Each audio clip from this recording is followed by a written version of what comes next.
আজই ডাউনলোড করুন আর এনজয় করুন আপনার পছন্দের শো। আমি জানতাম না ঠাকুর এরকম হয়, নিজের আগে অন্য কারোর জন্য প্রার্থনা করতে ইচ্ছে করে। তুমি ওনাকে দেখো ঠাকুর, কোনো বিপদ যেন ওনাকে ছুঁতে না পারে।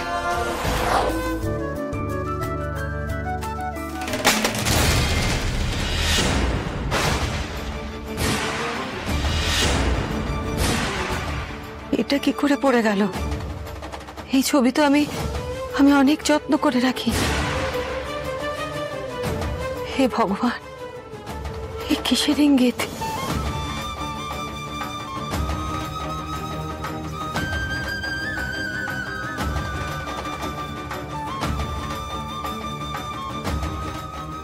অষ্টমী তিথিতে তো কখনো এরকম হয়নি।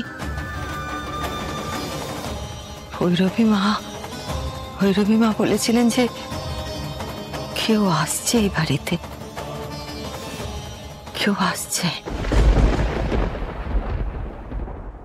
তাই কি তোমার অভিমান হয়েছে? কষ্ট পাচ্ছ তুমি?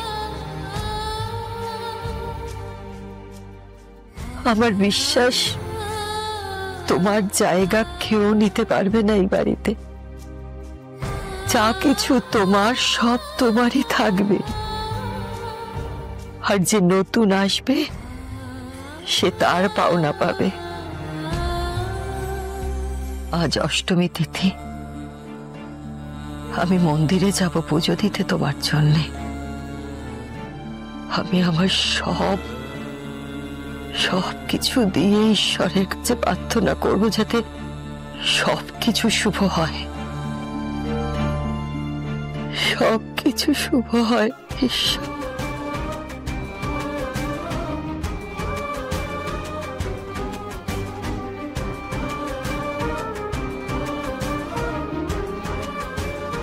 কিন্তু আমার মনটা এত অস্থির লাগছে কেন? 15 দিন যেটা হয়নি সেটা আজ কেন হচ্ছে?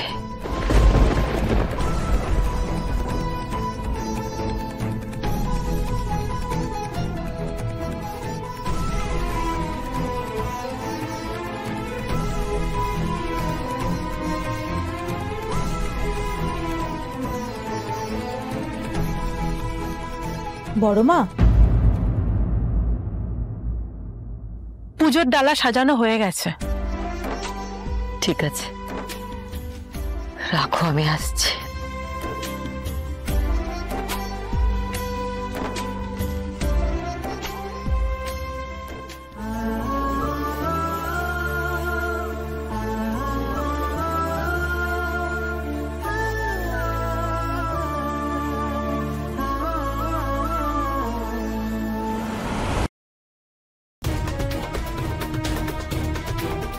শম্ভুবাবুর ছেলের সাথে অপর বিয়েটা দিয়ে দিলে এই ধিদিক্কারটা কিন্তু পড়তো না।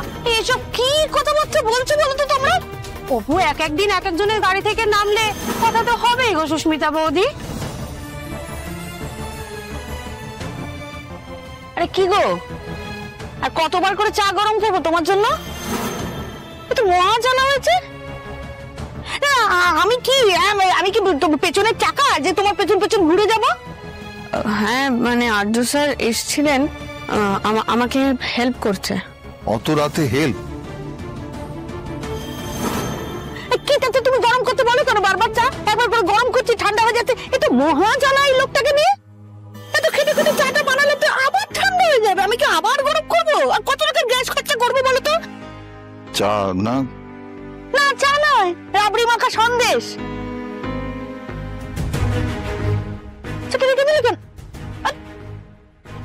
পুরোপুরি ঠান্ডা হয়ে যাবে। এখন আমি কাকে ফোন করছি? ফোন করতে এত জরুরি? আস্তে আস্তে, দরকার আছে তাই ফোন করছি। চুপ। কি দরকার? কাকে ফোন করছো বলো না শোতো, আমি বুঝতে পারি না তুমি কখন। নীলকে। কেন নীলকে এখন ফোন করছো কেন? না, কথা বলতে হবে, এবারে কিছু একটা আমাকে করতেই হবে। কি বিয়ের ব্যাপারে কথা বলবে নাকি? চুপ চুপ।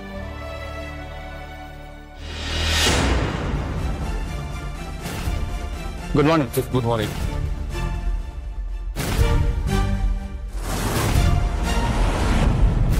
জাস্ট অফিসে ঢুকলো।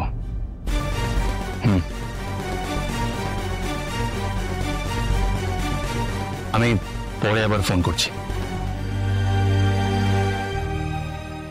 হ্যাঁ আঙ্কেল বলুন। হ্যাঁ নীল, বলছি তুমি কি খুব ব্যস্ত? না না, অফিসেই আছি, আপনি বলুন না। ও তাহলে না পরে ফোন করি। না না, এতটাও ব্যস্ত নেই যে আপনার সঙ্গে কথা বলতে পারবো না। বলুন না কেন ফোন করেছেন। বলছি তোমার সাথে কি একটু দেখা করা যায় নীল?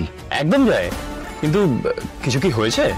না না কিছু না, এই সামনাসামনি দেখা হলেই সবটা বলবো আর কি। পুষ্টিটা সব ঠিক আছে তো আঙ্কেল? হ্যাঁ এমনিতে সব ঠিক আছে। বলছি তুমি কবে কখন আসতে পারবে একটু জানিও না।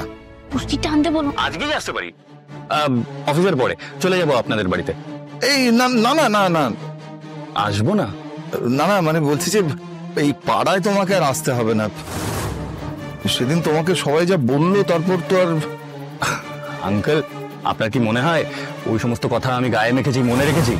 না তাহলে কত কি বলবে বলুক না, ঠিক জবাব দিয়ে দেবো।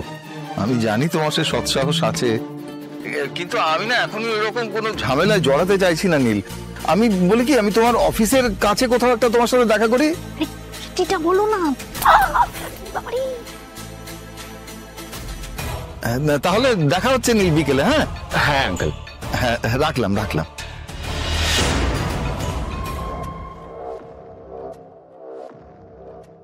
কি রাক্ষস লোক গো তুমি, দিলে হাত থেকে মুচকে। তো কথার মাঝখানে কথা বলছিলে কেন? দরকারি কথা তাই বলছিলাম, ওসব কথা কি আর তোমার মাথায় থাকবে? ছেলেটাকে আসতে বারণ করলে কেন বাড়িতে? কারণটা তো বললাম ফোনে, শুনলে তো। তোমার স্বভাব কি বলো তো, মানে কে কি বললো লোকে সেই নিয়ে তুমি পড়ে থাকবে। লোকের কথা অত পাত্তা দিলে চলে না। বাড়িতে আসতো একটু কথাবার্তা বলতাম। হ্যাঁ সেটাই তো ভয়, এই কারণেই বারণ করলাম। মানে ভয়ের মানে? না ভয়ের মানে কি, মানে আমি কি করতাম? আমাকে ভয় লাগবে, আমি কি কামড়ে দিতাম? তুমি যা করে তাই করতে, মানে বরাবর যা করে থাকো সেটাই করতে আর কি, সেটাই ভয়। ও তার মানে আমি উল্টো পাল্টা কথা বলি, বাজে কথা বলি, তাই তো?